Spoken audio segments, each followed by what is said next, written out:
Halo sahabat, kembali lagi di channel Resolusi Pandang, berusaha memandang dunia dengan resolusi kejernihan.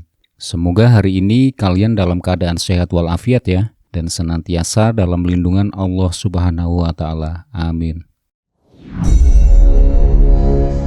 Kita ke waskita karya yang dijebol 2,5 triliun rupiah oleh dirutnya dan kroninya. Duh, angka korupsi kok gede-gede banget sih, triliun-triliun, sudah triliunan, tapi kok belum ada yang dieksekusi mati ya. Jadi aja masih banyak yang korupsi, gak ada yang takut sama hukum. Bagaimana supaya kapok dan keluarganya gak flexing-flexing kekayaan hak rakyat? Mereka didor aja kali. Korupsi di atas 1 triliun mah dihukum mati, disegerakan. Plus, selain dimiskinkan, semua anggota keluarga yang ada di kartu keluarga selama 10 tahun tidak boleh pakai sarana publik seperti ke rumah sakit umum, ke sekolah negeri, dan lain sebagainya yang dibayar oleh negara. Biar merasakan efek korupsi yang merugikan masyarakat itu pantas anggota keluarga itu terima. Bahkan bukannya pelaku korupsi, namun dipastikan semua yang menikmati yang biasa mereka adalah nama-nama yang di kartu keluarga itu buat pelajaran. Tidak boleh pakai sarana umum yang dibiayai oleh negara. Sekali lagi, setelah mereka bayar semua hasil jarahan, setelah dimiskinkan. Peristiwa ini sudah sepatutnya juga menjadi peringatan kepada BUMN lain untuk benar-benar bekerja secara profesional dan transparan sesuai dengan peta jalan yang telah diterapkan.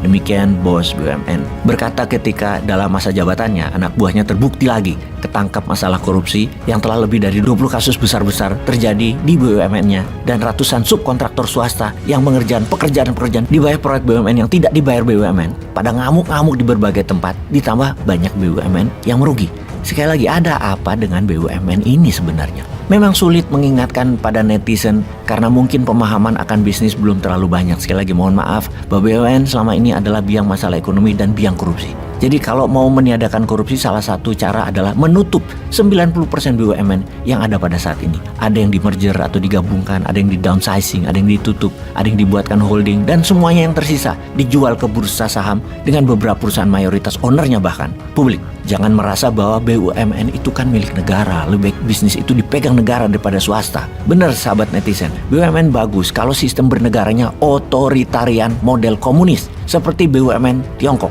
Itu bukan BUMN seperti apa yang kita bayangkan. BUMN ala Tiongkok adalah BUMPK, Badan Usaha Milik Partai Komunis, bukan milik negara. Dalam sistem kepartaian, kelolaan perusahaan adalah mesin uang yang bagus dan tidak dikorupsi. Tidak dikorupsi lagi. Contohnya, ketika Xi Jinping menebas 1 juta anggota partai yang korupsi di BUMPK, tebasan Xi Jinping mulai dari hukuman mati, pemiskinan, juga seperti di awal, keluarga yang ada di KK tidak boleh keluar negeri, tidak boleh pakai fasilitas negara. Hukuman mati kepada pelaku korupsi disaksikan anggota keluarga yang ada di KK. Ini kejam.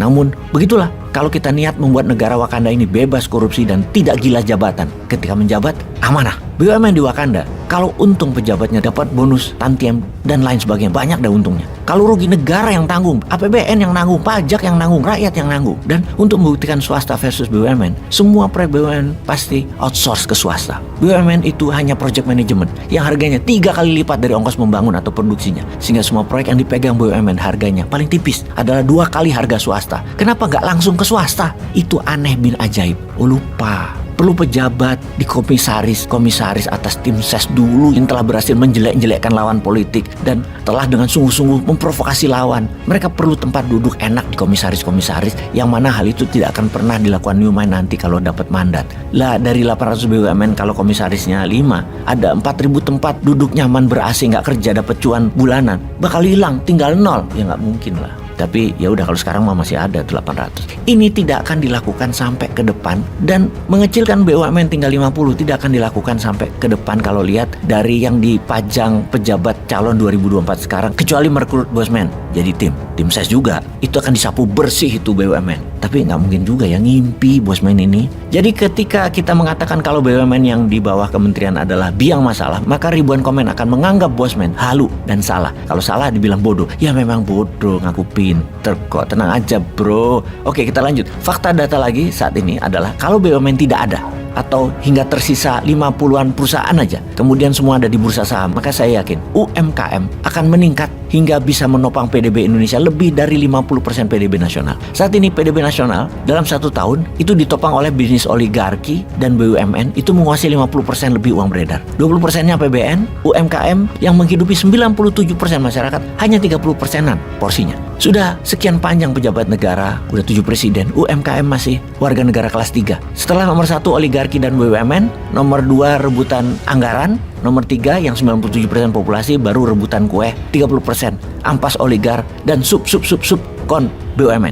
Kecil peran pemerintah di UMKM. Bertumbuhnya UMKM semua karena autopilot. Kalau ada sentuhan pemerintah malah rugi. Contoh desa wisata, petani dengan pupuknya, harga gabah, nelayan, apa saja yang ada pemerintahnya, pasti ada mafianya. Ya kapan tumbuh UMKM-nya? Yowes, kita ke BUMN yang korup. Menek BUMN kayaknya kerjaannya banyak banget, sehingga tidak waspada dan tidak fokus membenahi meningkatkan kinerja. Dibuktikan dengan banyaknya kasus besar korupsi dan masih minta subsidi APBN BUMN itu sampai 70 triliunan. Namun realita, minggu lalu kasus korupsi meledak di BUMN. Kejaksaan Agung Kejagung telah menetapkan Dirut Waskita Karya Destiawan sebagai tersangka kasus dugaan korupsi penyimpangan atau penyelewengan penggunaan dana PT Waskita Beton tahun 2016-2020. Dalam kasus itu, tersangka Destiawan berperan dalam memerintahkan dan menyetujui pencarian dana supply chain financing atau SCF dengan menggunakan dokumen pendukung palsu untuk digunakan sebagai pembayaran utang-utang perusahaan yang diakibatkan oleh pencairan pembayaran proyek-proyek pekerjaan fiktif guna memenuhi permintaan tersangka. Diketahui kerugian negara adalah 2,5 triliun. Dalam perkara ini terdapat 8 orang tersangka lainnya sebagai kaki tangan kejahatan terorganisir yang tidak rapi.